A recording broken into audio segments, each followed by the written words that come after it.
Please stand for the arrival of His Excellency, Sir Patrick Allen, and remain standing for the playing of the national anthem and prayer.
I invite you to bow your heads for prayer.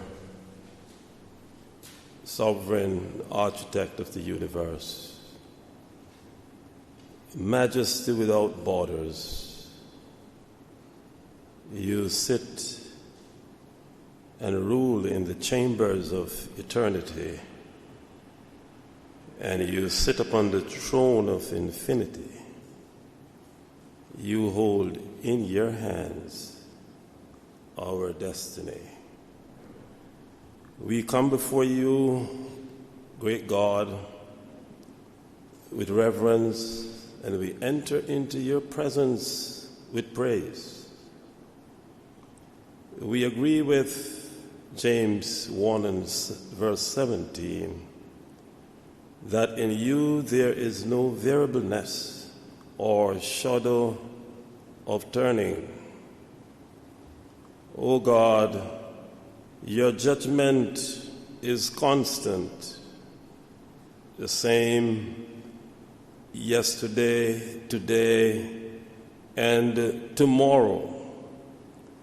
We embrace today your justice, and we celebrate your mercies.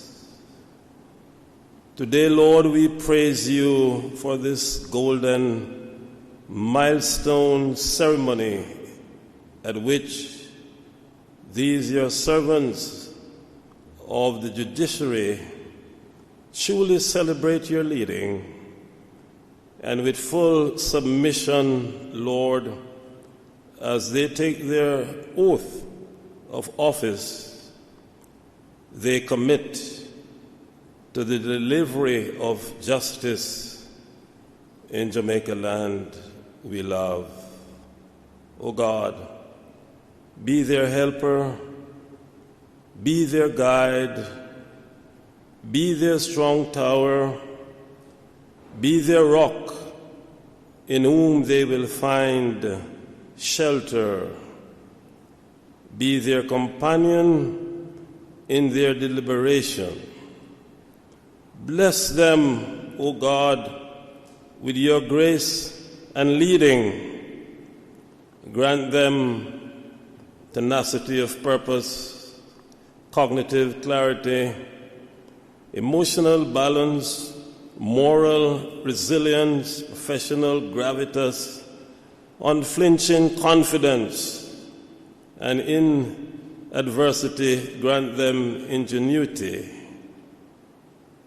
In the words of one author, bless them to be judges who will not be bought or sold, who in their inmost souls are true and honest, whose conscience is as true to duty as the needle is to the pole, and who will stand for the right though the heavens fall.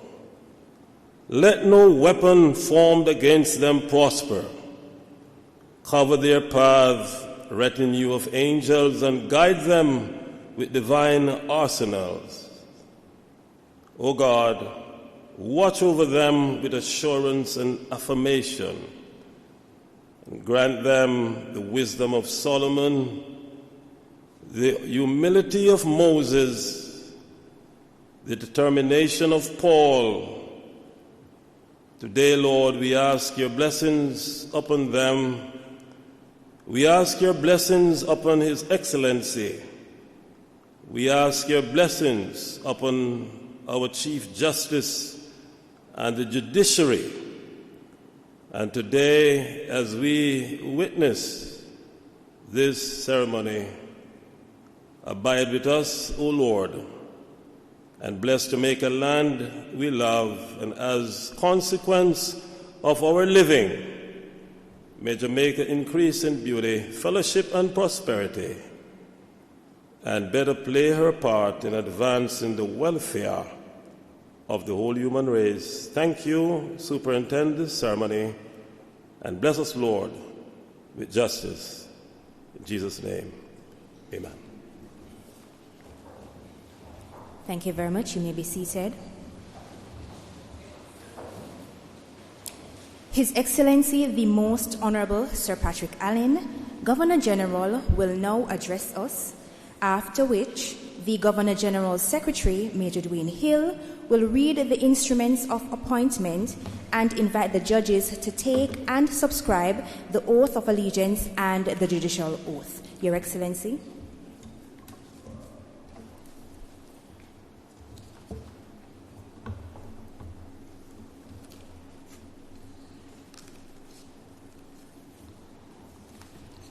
Honourable Mr. Justice Brian Sykes, our Chief Justice, the Honourable Mrs. Justice Marva MacDonald Bishop, the President of the Court of Appeal, members of the Privy Council, members of the Judiciary, judges to be sworn, Dr. Merrick Walker, President of the East Jamaica Conference of Seventh-day Adventists, ladies and gentlemen, guests viewing on the online platforms, also, greetings to everyone and a good morning to you. Today, we gather to swear in judges for the judicial Easter term, through this process, we reaffirm our commitment to the rule of law and to the fair and impartial administration of justice. These principles form the bedrock upon which we encourage public confidence in our courts, which we know, of course, remain indispensable to the strength and stability of our democracy. We must, however, acknowledge that the work of the judges is not undertaken in isolation from the society they serve. Jamaica is a nation characterized by strong voices, deeply held convictions, and an engaged, vigilant citizenry. Our people are deeply invested in justice and openly voice their perspectives on such matters of national importance. Such discourse, of course, is in many respects indicative of a healthy, functioning democracy. Nevertheless, this reality underscores the careful balance that has to be maintained. While the journey and while the judiciary should remain attentive to the societal context, it should not at any time be swayed by the shifting tides of public opinion. That's the task that the judges do and that make us so proud of them in Jamaica and confident in the work that they carry out. Justice, to retain its authority and legitimacy, ought to be rooted in the law, guided by principles, and informed by evidence, not by popularity or external pressures. At the same time, an appreciation of the social context remains essential. It requires attentiveness, discernment, and a measured understanding of the realities faced by those who appear before the courts. Through such awareness, justice is not only administered, but it is seen to be fair, measured, and responsive. So as you assume your duties, we depend on you to carry your share of the responsibilities in our society. We depend on you to uphold this delicate equilibrium, resolute in your independence and unwavering in your commitment to justice, thereby preserving the dignity and integrity of Jamaica's judiciary. We wish you a successful term. Today I am pleased to commend and present to you the appointments of acting judges of appeal, the Honourable Mrs.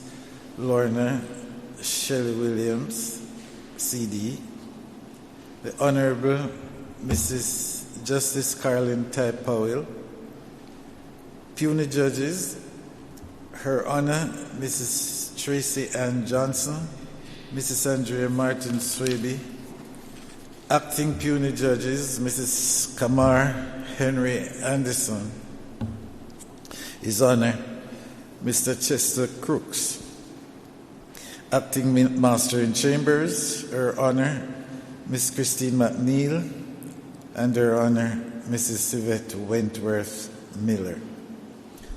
I am assured that these appointments reflect both your legal expertise and the country's profound confidence in your integrity and public service. I wish you a very successful term.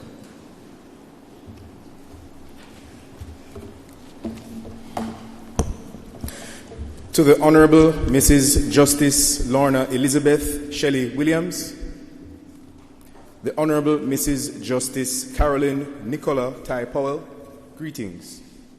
Whereas subsection 2 of section 105 of the Constitution of Jamaica provides that acting judges of the Court of Appeal shall be appointed by the Governor General by instrument under the broad seal on the advice of the Judicial Service Commission. And whereas the Honourable Miss Justice Jennifer Straw has been granted pre-retirement leave and the Honourable Miss Justice Carol Edwards has been granted vacation leave, respectively. And whereas the Judicial Service Commission has advised that you, Lorna Elizabeth Shelley Williams, and Caroline Nicola Ty Powell should be appointed to act as judges of the Court of Appeal. Now, therefore, know ye that I, Patrick Linton Allen, Governor General of Jamaica, reposing full trust in your zeal, ability, and discretion, do hereby, in exercise of the power vested in me by the Constitution of Jamaica, appoint you, the said Lorna Elizabeth Shelley Williams, and Caroline Nicola Ty Powell, to act as the judges of the Court of Appeal for the purposes of the Constitution of Jamaica, with effect from the 20th April 2026 and until further orders, and during the period 20th April 2026 to the 31st of July 2026, respectively. Given under my hand and the broad seal of Jamaica at King's House this 9th day of April in the year of our Lord 2026 and the 4th year of the reign of His Majesty King Charles III. God save the King.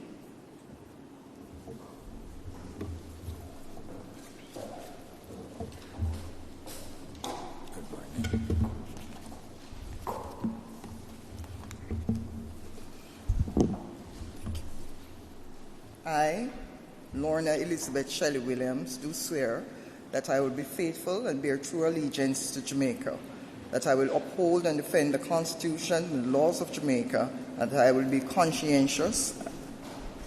conscientiously and impartially discharge my responsibilities to the people of Jamaica, so help me God. I, Lorna Elizabeth Shelley Williams, do swear that I will be faithful and bear true allegiance to Jamaica, that I will uphold and defend the Constitution of Jamaica, and that while acting in the office of Judge of the Court of Appeal, I will administer to all persons alike in accordance with the laws and usages of Jamaica without fear or favor, affection or ill will, so help me God.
I, Carolyn Nicola Ty Powell, do swear that I will be faithful and bear true allegiance to Jamaica, that I will uphold and defend the Constitution and the laws of Jamaica, and that I will conscientiously and impartially discharge my responsibilities to the people of Jamaica, so help me God.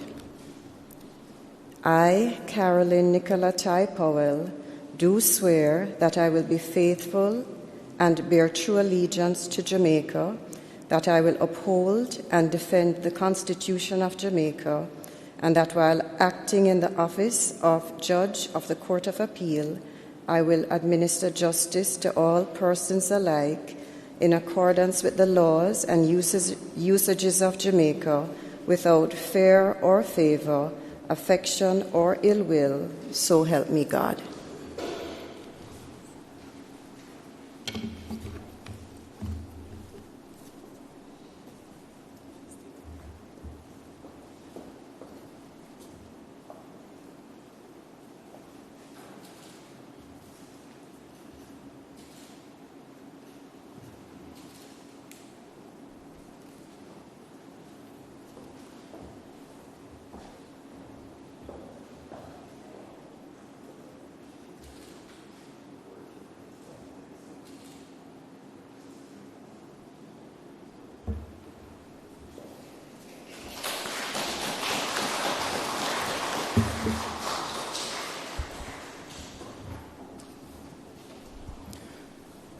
To Her Honor, Mrs. Tracy Ann Latoya Johnson, Mrs. Andrea Natoya Eleanor Martin Swaby, greetings.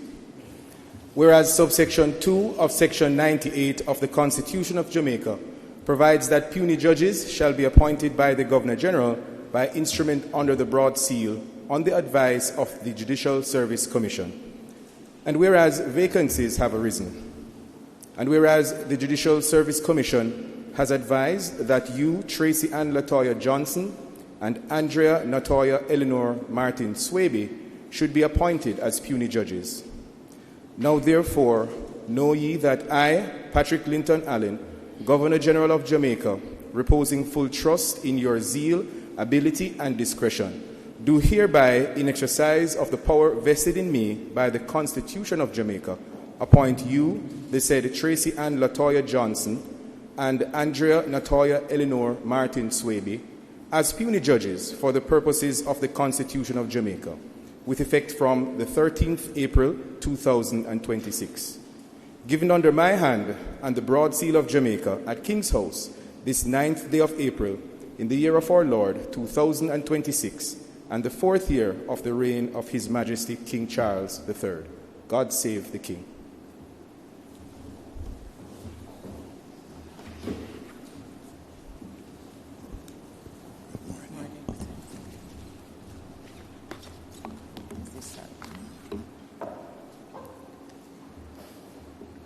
I, Tracy Ann Latoya Johnson, do swear that I will be faithful and bear true allegiance to Jamaica, that I will uphold and defend the Constitution and the laws of Jamaica, and that I will conscientiously and impartially discharge my responsibilities to the people of Jamaica, so help me God.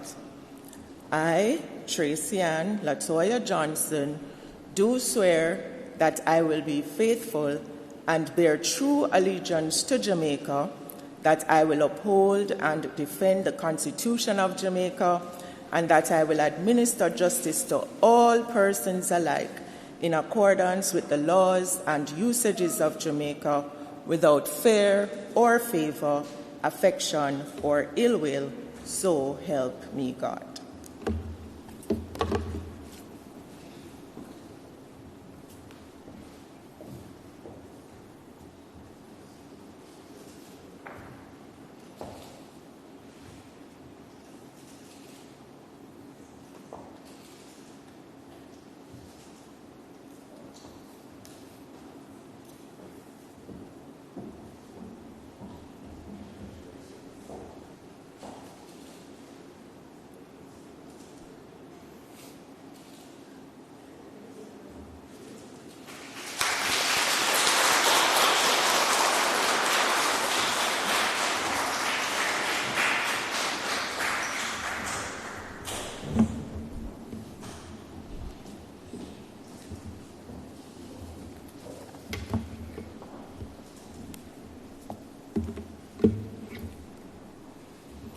I, Andrea Natoya Eleanor Martin Swaby, do swear that I will be faithful and bear true allegiance to Jamaica, that I will uphold and defend the Constitution and the laws of Jamaica, and that I will conscientiously and impartially discharge my responsibilities to the people of Jamaica, so help me God. I, Andrea Natoya Eleanor Martin Swaby, do swear that I will be faithful and bear true allegiance to Jamaica, that I will uphold and defend the Constitution of Jamaica, and that I will administer justice to all persons alike in accordance with the laws and usages of Jamaica, without fear or favor, affection or ill will. So help me God.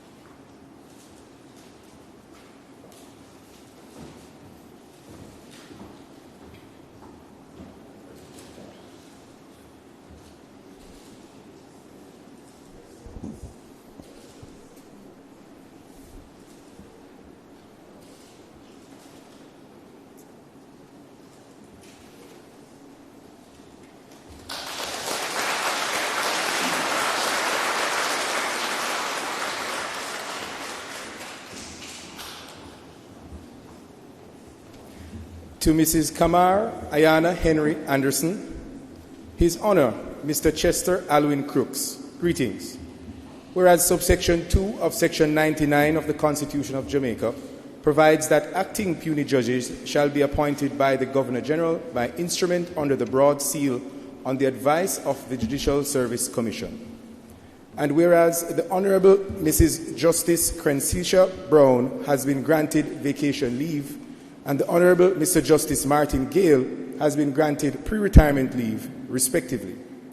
And whereas the Judicial Service Commission has advised that you, Kamar Ayana Henry Anderson, and Chester Alwyn Crooks should be granted or should be appointed to act as puisne judges. Now therefore know ye that I, Patrick Linton Allen, Governor General of Jamaica, reposing full trust in your zeal, ability, and discretion, do hereby, in exercise of the power vested in me by the Constitution of Jamaica, appoint you, the said Kamar Ayana Henry Anderson and Chester Alwyn Crooks, to act as puisne judges for the purposes of the Constitution of Jamaica during the period from the 13th April 2026 to the 31st July 2026, and with effect from the 13th April 2026 and until further orders, respectively. Given under my hand and the broad seal of Jamaica at King's House, this 9th day of April in the year of our Lord 2026, and the 4th year of the reign of His Majesty King Charles III. God save the King.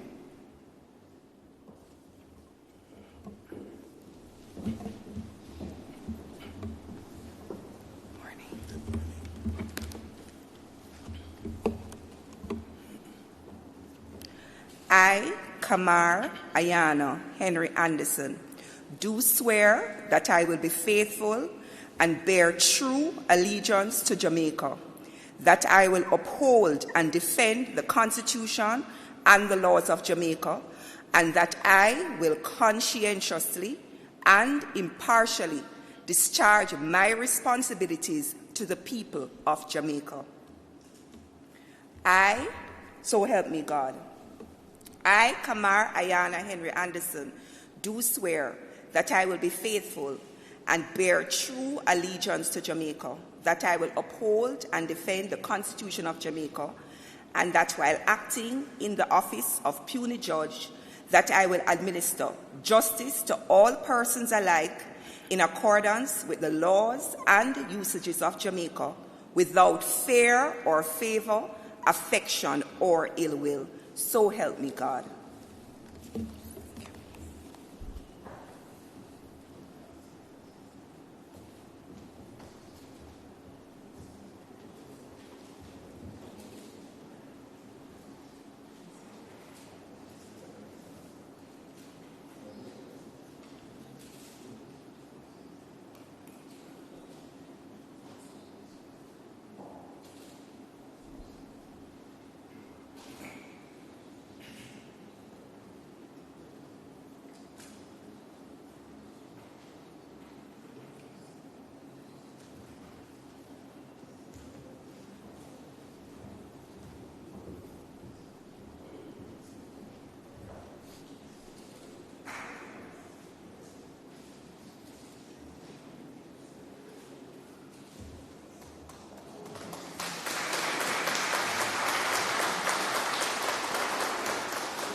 I, Chester Alwyn Crooks, do swear that I'll be faithful and bear true allegiance to Jamaica, that I will uphold and defend the Constitution and the laws of Jamaica, and that I will conscientiously and impartially discharge my responsibilities to the people of Jamaica. So help me God. I, Chester Alwyn Crooks, do swear that I'll be faithful and bear true allegiance to Jamaica, that I will uphold and defend the Constitution of Jamaica, and that while acting in the office of puisne judge, I'll administer justice to all persons alike in accordance with the laws and usages of Jamaica, without fear or favor, affection or ill will. So help me God.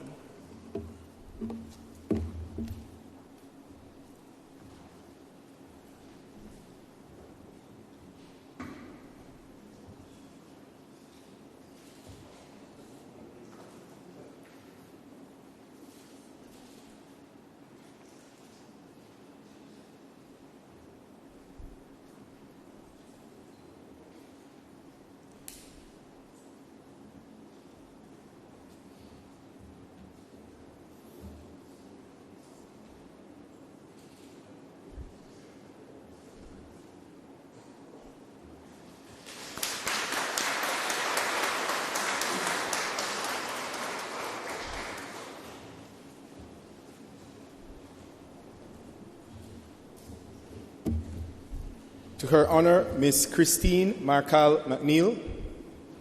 Her Honor, Yvette Albertha Wentworth Miller. Greetings. Whereas pursuant to Section 112 of the Constitution of Jamaica, the Governor-General may make acting appointments to certain offices connected with the courts of Jamaica as may be prescribed by Parliament. And whereas a vacancy has arisen and Mrs. Kamar Henry Anderson is acting in a higher post, respectively. And whereas the Judicial Service Commission has advised that you, Christine Marcal McNeil, and Yvette Albertha Wentworth Miller should be appointed to act as masters in chambers. Know therefore, know ye that I, Patrick Linton Allen, Governor-General of Jamaica, reposing full trust in your zeal, ability, and discretion, do hereby, in exercise of the power vested in me by the Constitution of Jamaica, appoint you, the said Christine Marcal McNeil, and Yvette Albertha Wentworth Miller, to act as masters in chambers with effect from the 13th April 2026 to 31st of July 2026. Given under my hand at King's House this 9th day of April in the year of our Lord 2026 and the 4th year of the reign of His Majesty King Charles III. God save the King.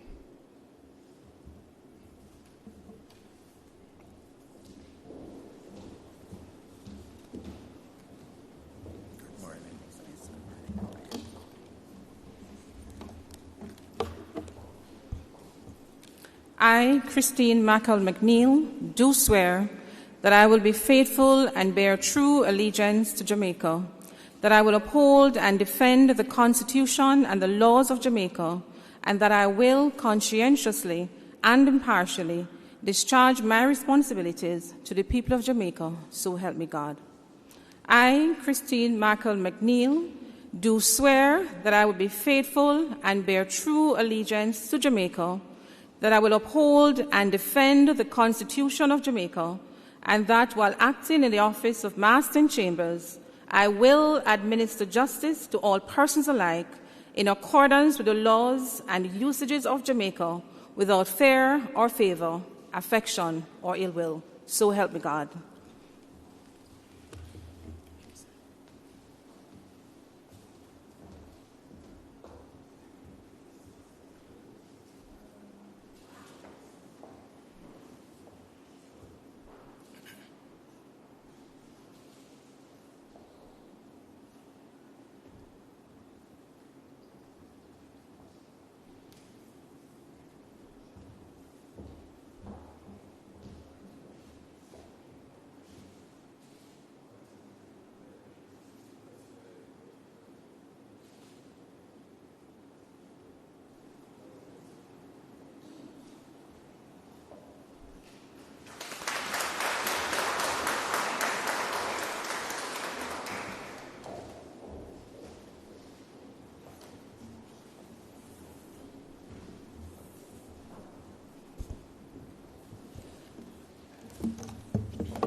I, Yvette Albertha Wentworth Miller, do swear that I will be faithful and bear true allegiance to Jamaica, that I will uphold and defend the Constitution and the laws of Jamaica, and that I will conscientiously and impartially discharge my responsibilities to the people of Jamaica, so help me God.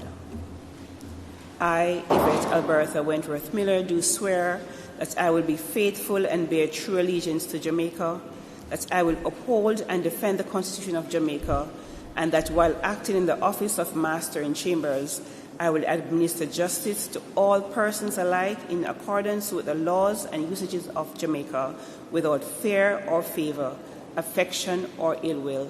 So help me God.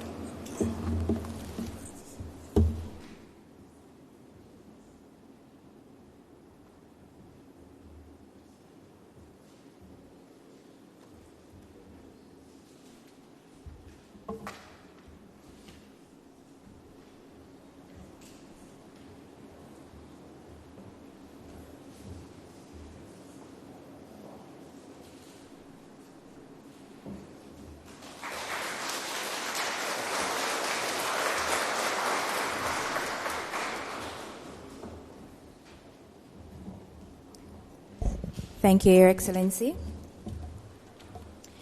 I now invite the President of the Court of Appeal, the Honourable Mrs. Justice Marva McDonald Bishop, to give her remarks.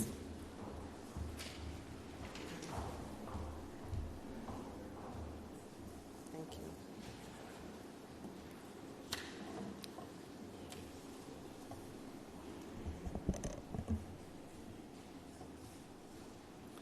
Your Excellency, Governor General, Sir Patrick Allen, the Honourable Mr. Brian Sykes, our Chief Justice, judges of the Court of Appeal and the Supreme Court, serving and retired, Masters in Chambers of the Supreme Court and registrars of the Court of Appeal and Supreme Court, members of the Privy Council, Acting Chief Parish Court Judge, His Honour Mr. Broderick Smith, Senior Parish Court Judges and Parish Court Judges, the newly sworn-in judicial officers, Dr. Merrick Walker, or Reverend Dr. Merrick Walker, retired Director of Public Prosecutions, Ms. Paula Vanessa Llewellyn, Mrs. Tricia Cameron Anglin, the PO of the Court Administration Division,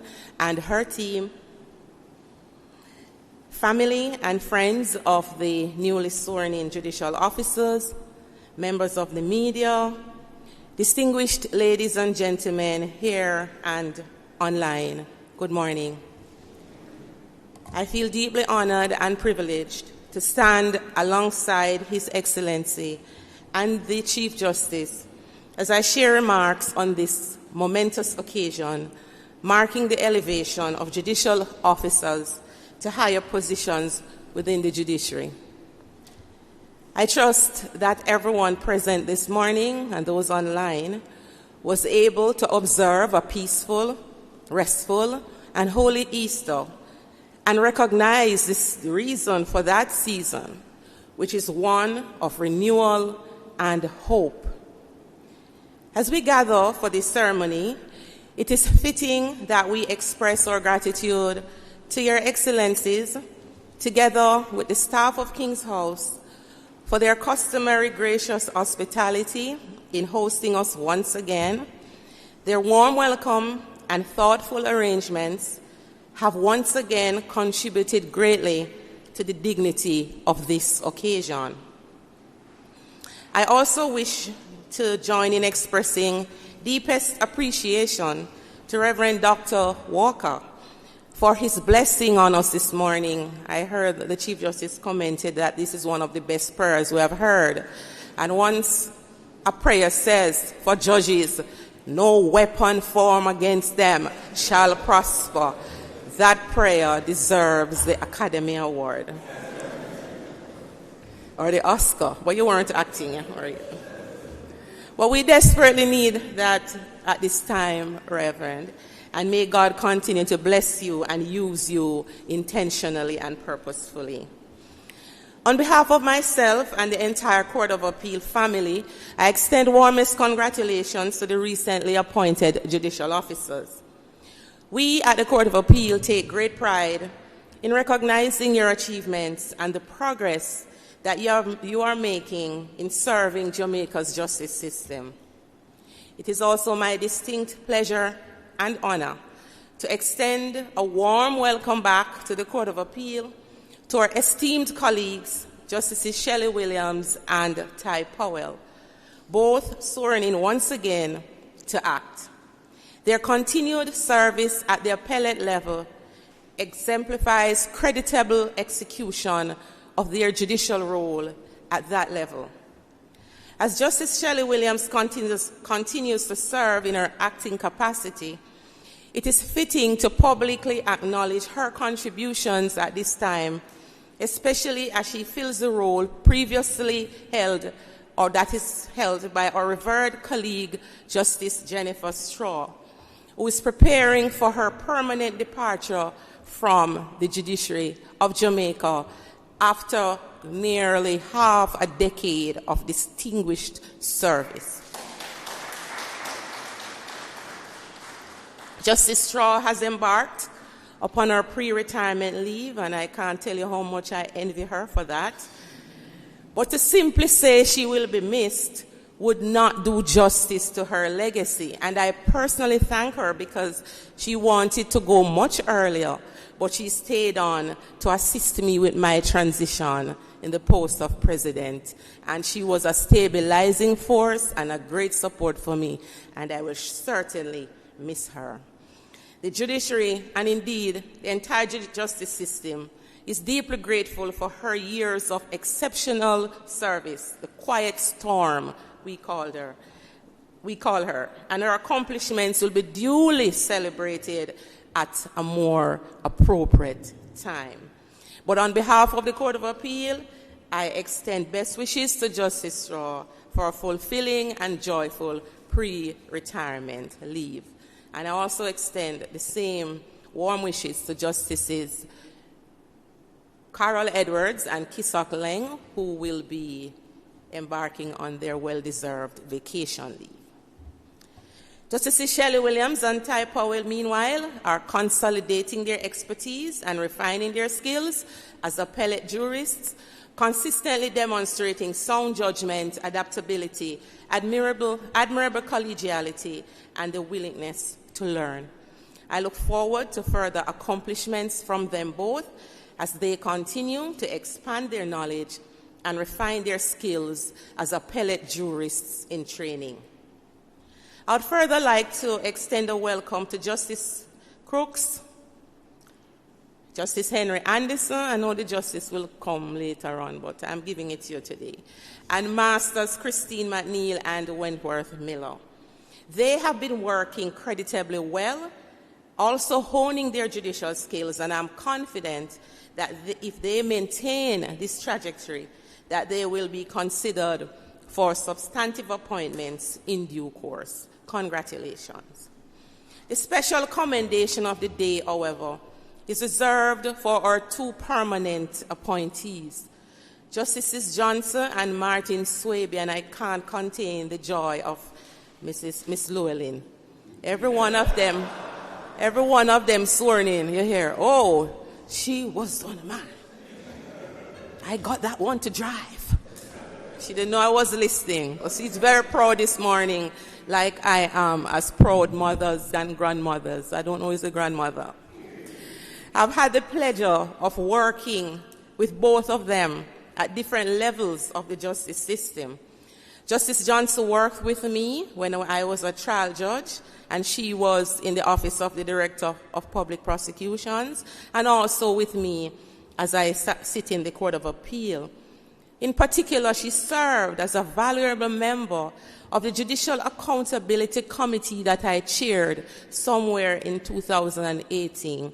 She provided solid support for me, insightful guidance, and she was really my right hand on that committee. Justice Martin Swaby also worked with me in the trial courts and at the Court of Appeal.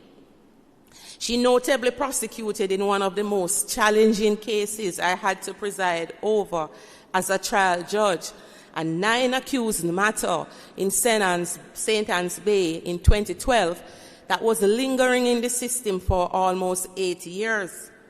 Despite personal challenges, including her pregnancy at the time, she exhibited remarkable competence, resilience and stamina, grace, overcoming formidable opposition from experienced counsel, including the late Mr. Ernest Smith. And we know that that was not an easy feat. And Mr. Oswald Senior Smith, and Mr. Patrick Brown, and the list continued. And she was in advanced pregnancy. I was so sorry for her, but she managed. And today, I am so happy to see them both in this position. I discern their potential. I discerned their potential, and did I say that she got convictions? Except for one that I discharged at a no case. But I discerned their potential for excellence from way back, and so I'm not at all surprised at their elevation today. The achievement stands as testament to unwavering commitment to service excellence and integrity. I wholeheartedly congratulate them and look forward to further advancement in the justice system as I am now preparing myself for the next generation of appellate judges. Now, in my brief, I hope, collective address to all of them, be reminded that judicial office is among the highest forms of public service, as it places you at the intersection of law, conscience, and the everyday realities of the society we serve. Your elevation represents not only personal achievement, but a serious call to serve the justice system, and above all, the people whose trust we need to sustain it.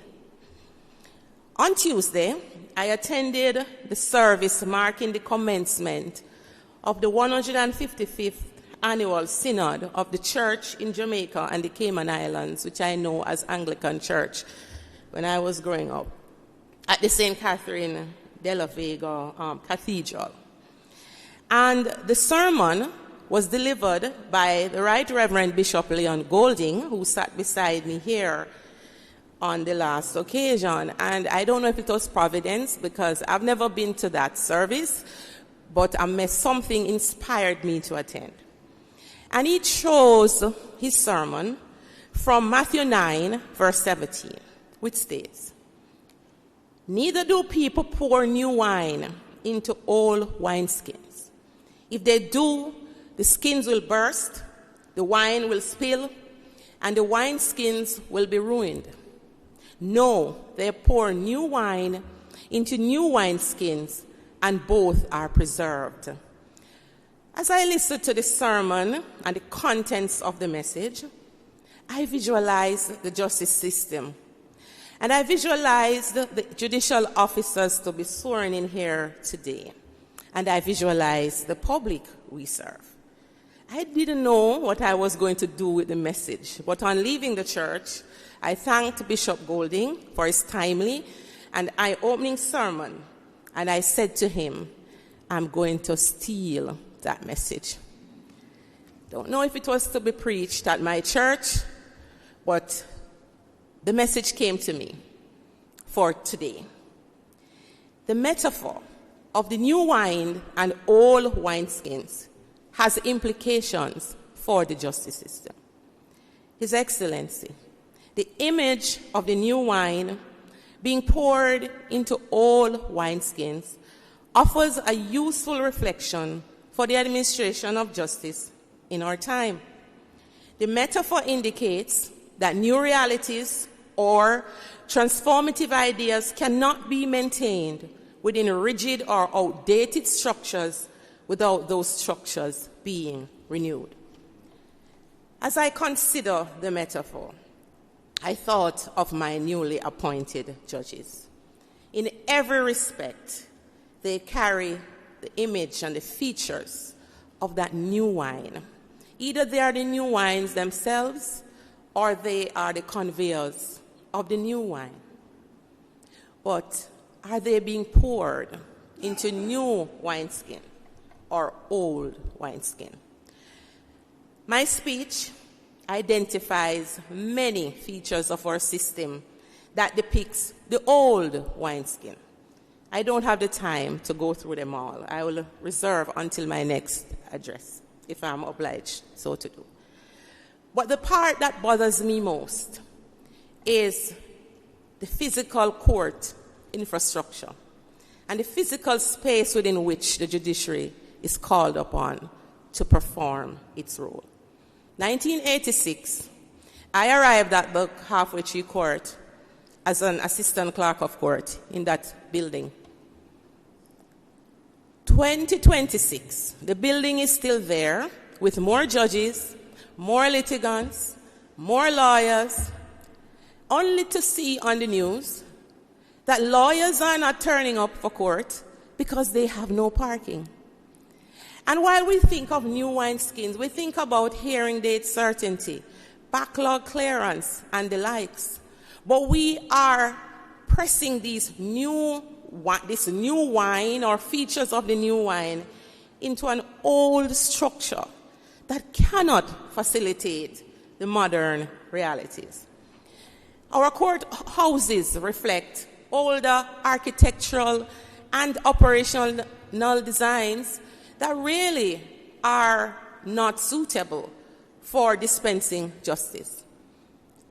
Inadequate facilities for victims and witnesses. And even though we thank the powers that be for looking out for jurors in terms of the stipend, we do not have facilities to even house the jurors to comfortably adjudicate or deliberate on cases.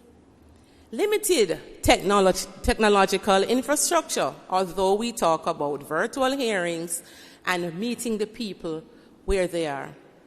Your Excellency, I say this because when old wineskins become problematic, and we're facing that problem, they cannot stretch. They burst under new pressure, or they prevent real transformation. I join with the Chief Justice in calling upon the powers that be to pay greater attention to the needs of the justice system for better courthouses. When I drive through the corporate area and I see the nice tall buildings, I always say that are going up every second of the day, a new one is established.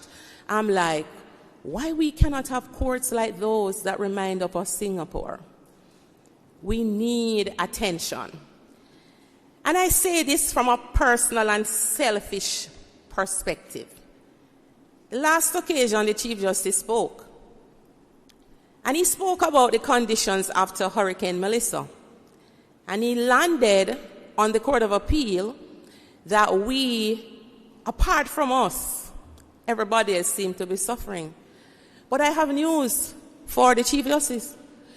The Court of Appeal may seem new on the outside, but it's crumbling on the inside, not because of neglect, because to be fair to the Minister of Justice and the Permanent Secretary and the Court Administration Division, they have given us everything we need. But because we're not in a new wineskin, we're not in a new structure, it was a renovated structure. It carries with it the old fabric in terms of plumbing, sewage. Now the sewage is seeping into the Court of Appeal, affecting us day by day. The homeless people pose a serious security risk for us. The taxi operators who park at the court steps pose a serious security risk for us. And so do the higglers who ply their wares along the court's outside corridors. So the Court of Appeal is not a model of perfection or comfort, Chief Justice. And I say this again for the Minister. The Court of Appeal has nowhere to share. The Court of Appeal has no space to accommodate anyone, not even for a fee, because we are under pressure ourselves.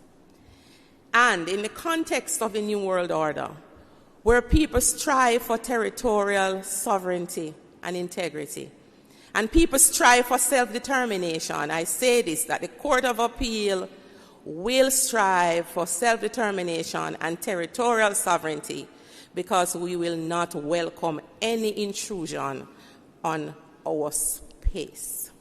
So, Chief Justice, I offer to share courtrooms with you on a daily basis, if needs be. But we have fought long and hard for our own building, and symbolically it represents the institutional independence of the highest court on the land, and I will never sit and allow anyone to erode that symbolism. So, I say that to say, to those who are listening, please ensure that the parish courts are properly structured, that there is capacity building and adaptability, so that as we send forth our new troops that form the new wine, as we look at case management initiatives, administrative reforms, technological developments to reshape our courts, we need court buildings to facilitate this new wine. So in closing, today we are led by a forward-thinking Chief Justice who is seeking to renew and transform our judicial system into a modern one, fulfilling the needs and expectations of the public we serve, and I stand behind him as a silent partner. You, new judicial officers, must identify yourselves and be seen as agents of that change and transformation. Because if the old wineskin is not renewed, then it is going to become rigid, strained, and eventually burst.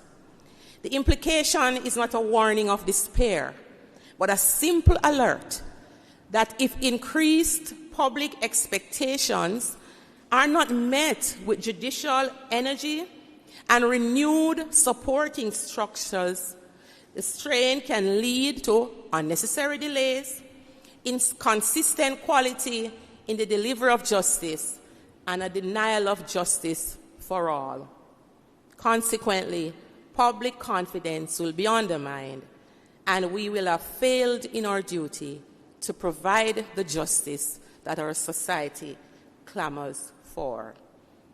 Therefore, my brethren, my sistren, dedicate yourselves to continuous learning and strengthen the processes and institutions around you so that the new wine you bring may be preserved and the vessel of our justice system will be renewed and preserved in keeping with the words of the scriptures. May God bless you all. May God bless the administration of justice in Jamaica. And may God bless Jamaica land we love. Thank you.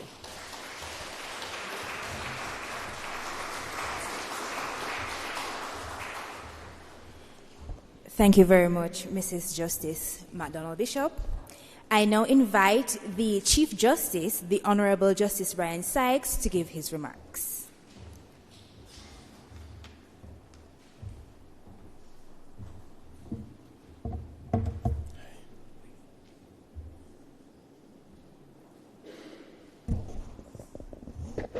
Your Excellency, let me extend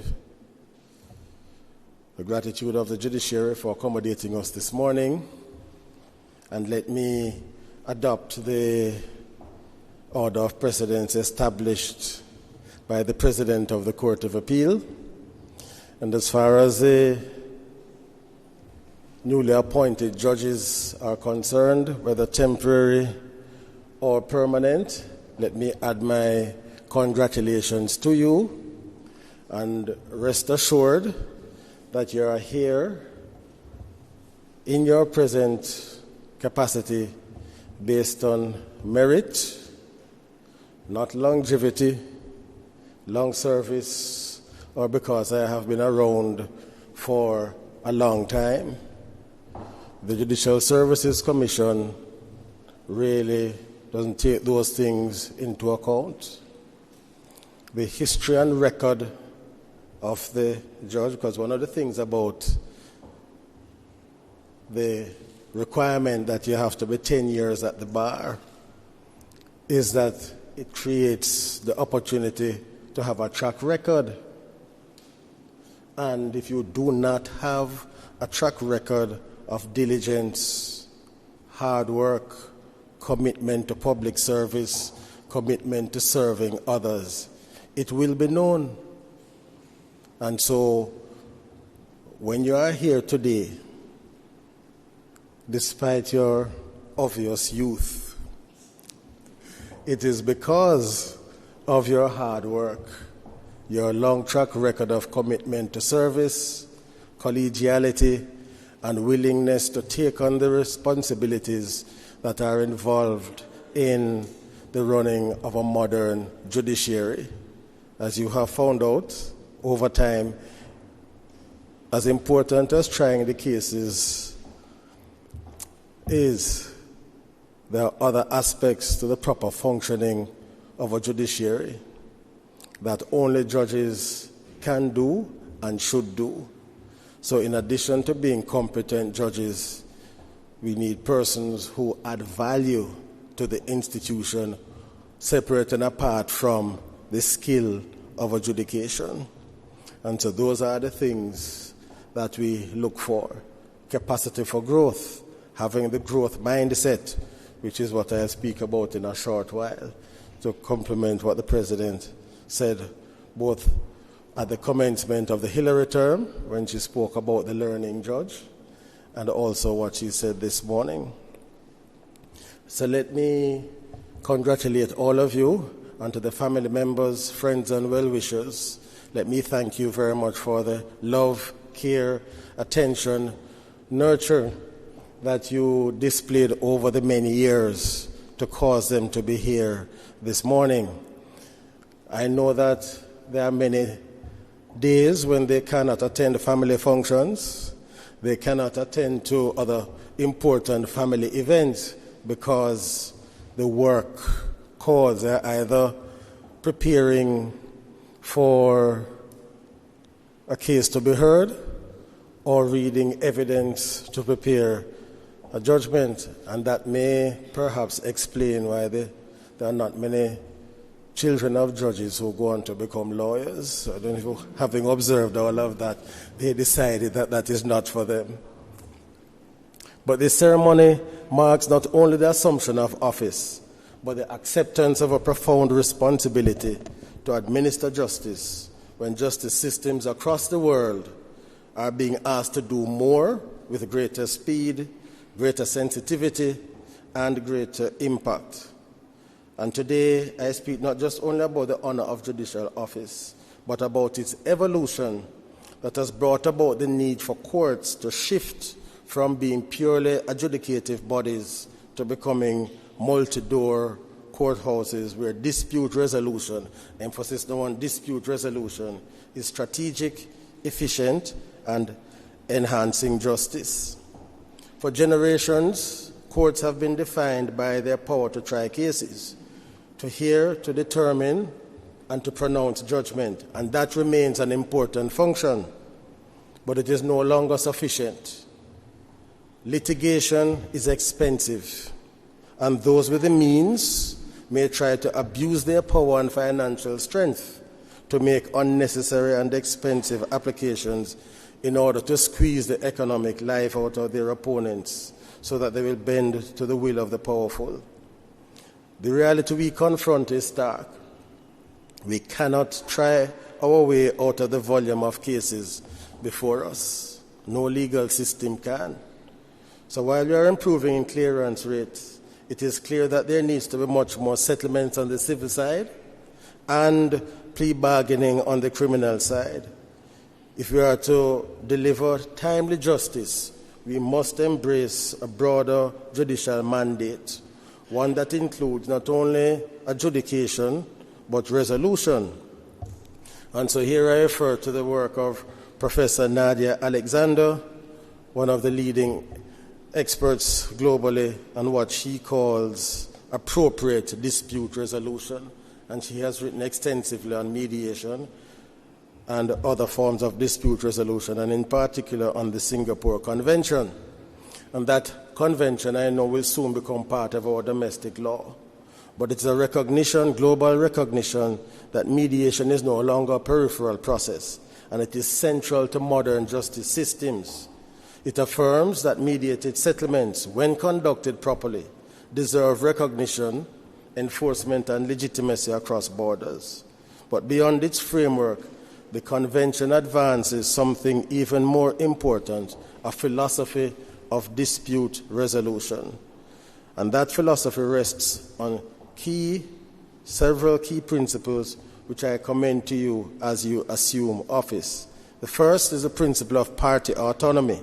So at the heart of mediation is the recognition that those closest to a dispute are often best positioned to resolve it. As judges, we must respect and facilitate that autonomy, not by abdicating our roles, but by guiding parties towards constructive engagement where appropriate. And I recall a case when I did more case managements that had been in the Supreme Court for about 6 years. And when you read it, you almost thought that you were reading an academic text, because all the arcane areas of law were thrown into this dispute. And so when they came in, I asked the gentleman who was suing, what is it that you want from all of this? You know what he said? An apology. That was all. And thousands of dollars later, many years of court time. So I asked the defendant, are you prepared to apologize? The man said yes, but he didn't know that is all the man wanted. And so the apology was given in chambers. It was also done publicly, and the matter ended just by asking, what do you want from all of this? So those are the things we have to keep in mind, that the parties know what they want and what they expect, so ask them. Second, the principle of efficiency and proportionality. Not every dispute needs a full trial. Indeed, many do not. The saying is true that justice delayed is justice denied. But it is also true that justice over-litigated may also be justice diminished or denied. We must be discerning in how judicial time and resources are deployed. The principle of judicial stewardship is the third one. Modern judges are no longer just arbiters awaiting for matters to unfold before them. They are active managers of cases. This includes identifying opportunities for settlement, encouraging other means of resolution, and where appropriate, directly facilitating the resolution. This is what we mean by judge-led dispute resolution. It is not a departure from your judicial oath, but a fulfillment of it. The fourth principle is the principle of integrity in the process. For mediation to succeed, it must be conducted with fairness, confidentiality, and good faith. As judges, we must uphold and model these values, ensuring that any process we endorse maintains the confidence of the public. And finally, the principle of accessibility. A justice system must be accessible, not only in theory, but in practice. Mediation offers a pathway that is often less intimidating, less costly, and more responsive to the needs of the litigant. It is, in many respects, justice made more human. These are not just abstract ideals, but they are practical tools for transformation. And transformation is precisely what is required in our judiciary at this time. We are on the way to building a system in which early resolution becomes a strategic objective and culture in which litigation is no longer the default method, but one of the means by which we resolve disputes. And I think the time has come when we have to think of litigation as the last resort, particularly when you're dealing with small and medium-sized businesses, and many of our citizens simply don't have the means to engage in long, protracted litigation at any level. So as a judiciary and as a country, we must create a culture in which resolution is not seen as compromise, but as success. So lawyers are not any less lawyers because they suggest and arrive at a mediated settlement. They are just as effective because they are saving your client significant sums of money. And also, when you go to trial, the judge may get it wrong, and then now you have to consider going to the appellate court. And if you are sufficiently disgruntled with the appellate court, then you go on to the Privy Council. And so we have to bear all of these things in mind. As you assume your role, I wish you to develop what we call the growth mindset. That's a mindset that says, where I am now is not where I have to stay.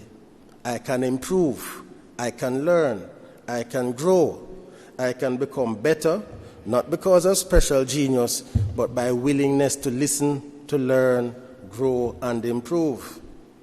If you don't have this mindset, you have what is called the fixed mindset. That is the mindset that says, in essence, where I am now is where I will be. And if you develop this mindset, you would have become the living dead.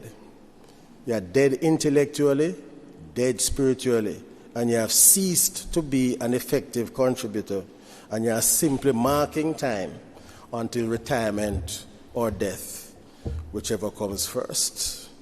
You are not adding any value. So you will be called upon to do more than decide cases. You'll be called upon to manage them wisely, to resolve them where possible, and to ensure that every litigant who comes before you experiences a system that is fair, efficient, and responsive. You will also require courage. Step out of your comfort zone. It is easier to follow the well-worn path. It is more demanding to engage actively in the pursuit of resolution, to ask the difficult questions, to challenge entrenched positions, and to guide parties to outcomes they may not initially have envisioned. But it is that effort that reveals true judicial leadership. So let me be clear, I'm not diminishing the importance of trials. There will be cases in which it is necessary, but I suspect that in the vast majority of civil cases, they really can be settled if parties are reasonable. As you take your oaths today, I invite you to see yourselves not only as judges of the law, but architects of resolution, to embrace a judicial philosophy that is forward-looking, forward-thinking, responsive, and deeply committed to the effective administration of justice. Now, our national anthem says, "Let justice, truth be ours forever." And here are some uncomfortable truths. Just picking up on the point made by the President concerning the state of the courts. Now, the Ministry of Finance and Planning, in a document dated November 2019, indicated that those of us who are getting funds from the public purse, you have to produce not only a strategic plan, operational plan, and those things, but you must engage in what is called risk management and to have a risk management register. And you identify the risks, and then you determine how you are going to manage those risks. Now, as it presently stands, we have been making progress in terms of disposing of cases in a timely way. But the greatest risk to us is the activity, or more accurately, the inactivity of the Ministry of Justice when it comes to the needs of the judiciary. So we had Hurricane Melissa, which made landfall October 28th. It is now, is it April 9?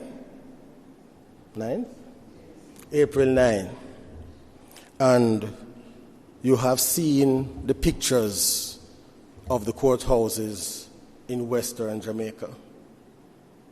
So the judiciary met with the ministry, provided the report. We visited.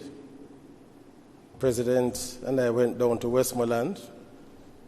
We know that the officials from the ministry went down. And would you believe that to date there has been no response in terms of getting the main court in Savannah Lamar either up and running or being replaced? Nothing has happened. And when we say that we need a larger budget, we are told that we are taking on things that are best left for the Ministry of Justice. But as I said in January, and I say now, if a Category 5 hurricane cannot spur you into action after 6 months? What good reason is there to believe that anything at all will spur you into action? And so the judges, the litigants in the parish of Westmoreland have been subject to the worst conditions. So what have we been doing about it, as in the judiciary? Well, for the budget that we have had, we repaired the family court, so it now has the roof on, clean up the facility inside, add an additional bathroom and so on. So that court is now up and running and functioning. Prior to that, there was just one courtroom, not a courthouse now, one courtroom that was available in the parish of Westmoreland after the passage of Hurricane Melissa. We now have 2. Our citizens had to be sitting under tents, and whenever the rains came, then court had to be abandoned right there and then because the rains would blow in. So we have now acquired more suitable accommodation to house our citizens. As far as the circuit court is concerned, we are refurbishing a building down there so that the circuit court can return to Westmoreland and to sit in the parish capital of Savannah-Lamar. That is what we are doing.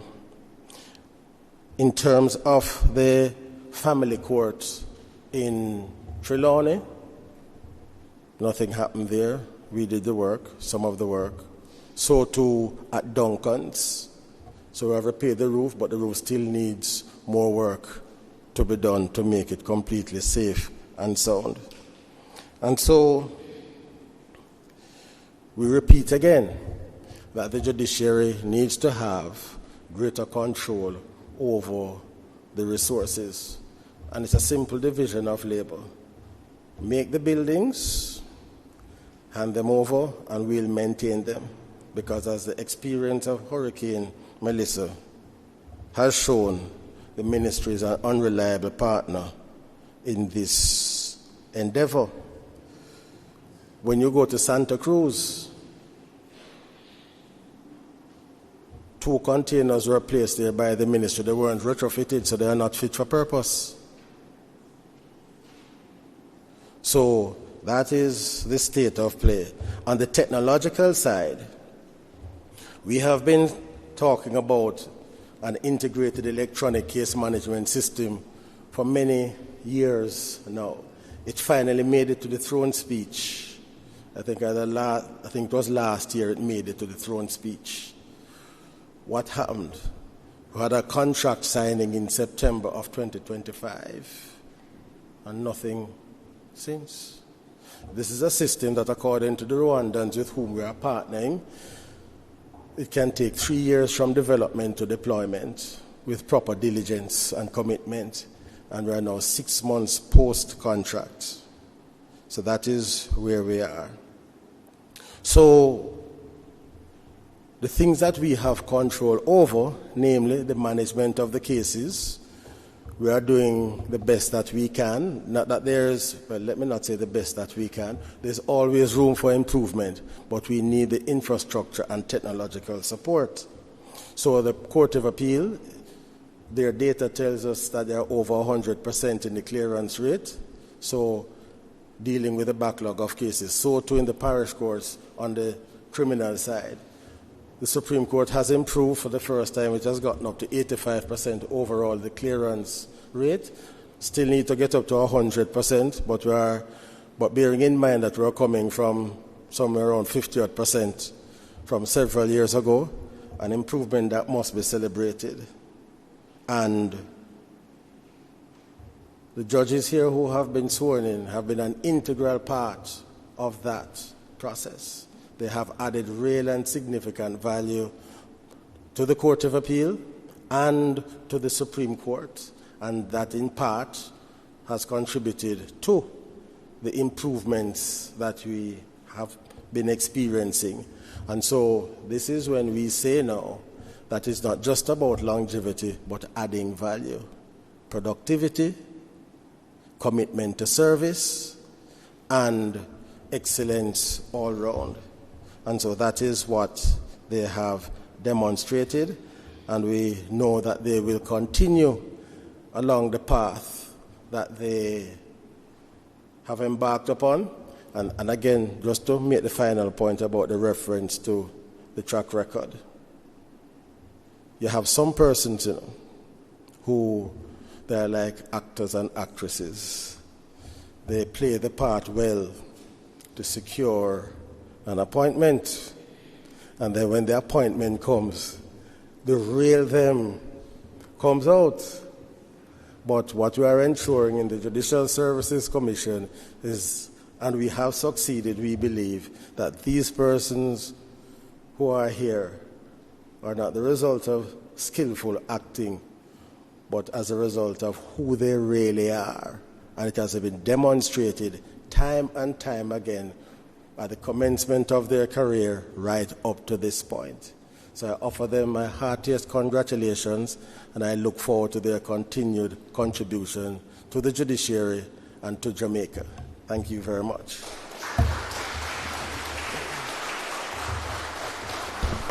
Thank you very much, Chief Justice. Ladies and gentlemen, I now invite the Honourable Mrs. Justice Shelley Williams, who will give remarks on behalf of the judges sworn in today.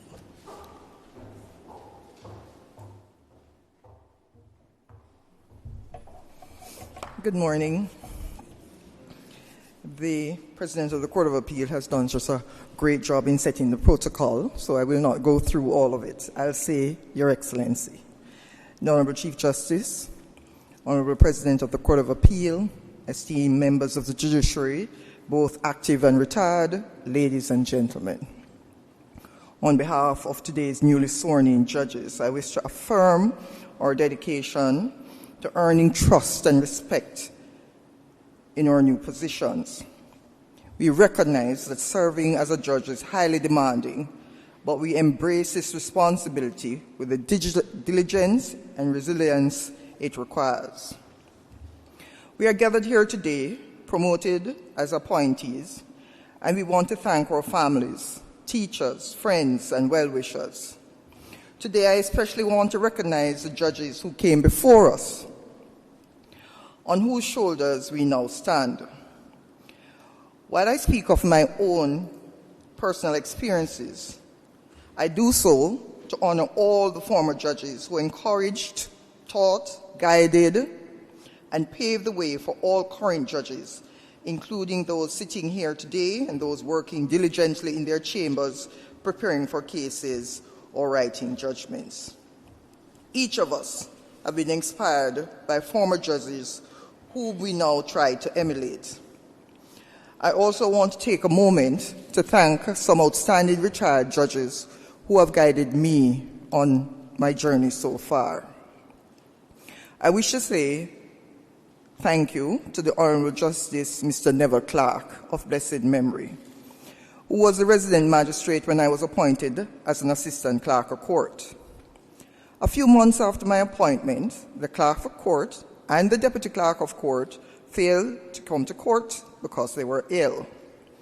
I was asked if I could attend court to postpone the cases only. It seems this approach to that day's proceedings had not been communicated to the then resident magistrate clerk. There was a case ready for trial, and he wanted to proceed with it. I kindly explained to him that I had not reviewed the cases and believed they should be adjourned for the day. He nodded in what I thought was an understanding manner, and then informed me that based on what I had said, he would start the case at 2 p.m. so that I would have time to review it. I learned then from then resident magistrate clerk that you must always be prepared. Secondly, I would like to thank the Honourable Justice Lloyd Hibbert. He was my mentor when I joined the Office of the Director of Public Prosecution. The first time I had difficulty in drafting an indictment, I went to him, explained the situation, and waited for the solution to the question. He then said to me, and if anybody knows Justice Lloyd Hibbert, you'll understand when I say this. He said to me, "Girl child, let us think this through." He then guided me to the solution to the issue. He never gave me the answer to the problem. This was true whilst I was at the Office of the Director of Public Prosecution, as well as when we were puisne judges together. I thank him always, for he forced me to find solutions on my own for all issues. Thirdly, I would like to thank the Honourable Justice Gloria Smith. When I was appointed as a puisne judge, she was the senior puisne judge at the time. She was always the calmest, most pleasant and understanding person you could ever meet. I want to highlight her caring nature, especially as to how she looked after judges when you attended rural circuits. She would always call to check if your room was comfortable and if you were safe. I tried to emulate her when I was appointed as senior puisne judge. Fourthly, I wish to thank the Honourable Patrick Brooks, retired President of the Court of Appeal. I was first appointed to serve as an acting judge of the Court of Appeal in January 2024. During the first week, I sat on a panel with him and I was assigned a judgment to write. I completed it and sent it to him as he was, well, not send it only to him, but send it to the other members of the panel. Shortly after, I received an email from him indicating that he was very pleased with my judgment and he had a few suggestions regarding it. I was on cloud 9 after reading the email until I opened the judgment. I think I counted 21 track changes. I then wondered what would have happened if he had not been pleased with the judgment. I learned the important lesson from President Brooks of being thorough in writing judgments, and for that I say thank you. Thank you. Finally, I want to thank retired Chief Justice Zayla McCullough. I had been in private practice for nearly 8 years and decided to return to Jamaica in 2009. I applied for the position of puisne judge and was invited for an interview. After the interview, I received a call from Chief Justice McCullough, who very diplomatically suggested that I take up a position as a resident magistrate and then reapply after I had gained some experience at the lower bench. I decided to accept the offer and was appointed as a resident magistrate at Halfway Tree. In early 2014, I attended a seminar with Chief Justice McCullough where she pulled me aside and said, "I think you should reapply for the position of puisne judge." I did, and I was appointed to act in January 2015. From Chief Justice McCullough, I was taught the virtue of patience. I wish to thank the Governor General for swearing us in today and for his kind words of encouragement. I wish to express my gratitude to the Chief Justice, one of the hard-working, most dedicated leaders I have ever known. I wish to thank the President of the Court of Appeal. Her dedication to her work is inspiring, and her support for her judges and support staff is truly commendable.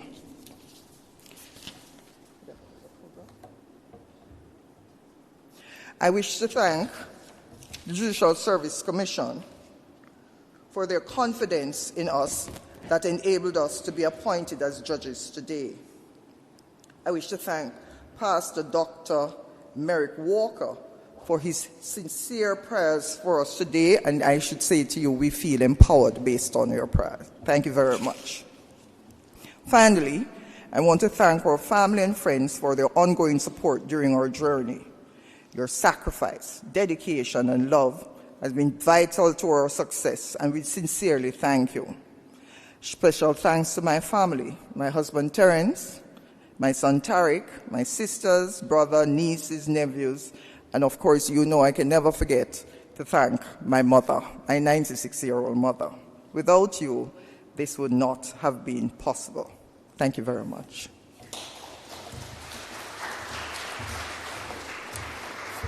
Thank you very much, Mrs. Justice Shelley Williams. Ladies and gentlemen, we have come to the end of this ceremony. On behalf of the Governor General I thank you for attending this important ceremony as a mark of your support for the newly sworn-in judges and for the respect of our judiciary. Congratulations to each of you judges. We wish you every blessing in the execution of your duties. Guests are kindly being asked to remain seated while we set up for a photo opportunity with His Excellency and the judges. Thereafter, you may proceed at your convenience. Thank you very much.